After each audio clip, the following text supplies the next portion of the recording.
30.000 euro. C'è un posto da infermiere da assegnare e il concorso viene preso d'assalto. In città arriveranno persino dal meridione col pullman.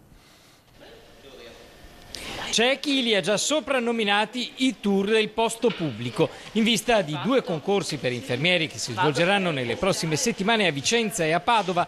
Da diverse località del sud Italia, in particolare da Puglia e Basilicata, alcune agenzie viaggi hanno organizzato pullman per portare in Veneto i candidati alle prove, pubblicizzando orari e costi della trasferta. E sono perfino nati gruppi social su Facebook che promuovono i tour della corsa al posto di lavoro pubblico. La vicenda è portata alla luce dal consigliere regionale della Lega Nord Nicola Finco, che, contrario a questa migrazione, indica la soluzione, ossia la regionalizzazione dei concorsi, attribuendo maggior titolo a chi risiede sul territorio, peraltro come già avviene in Alto Adige.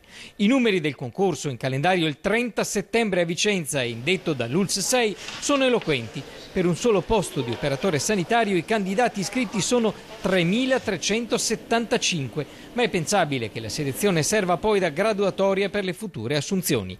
La Regione, e lo dimostra il caso recente di Veneto Strade contestato dalla CGIL, già privilegia per gli appalti nelle società partecipate, conclude Finco, le aziende che assumono personale in mobilità nel territorio regionale. Questa opportunità dovrebbe essere garantita anche alle ULSS e nelle graduatorie per gli insegnanti. Venerdì 19 e sabato 27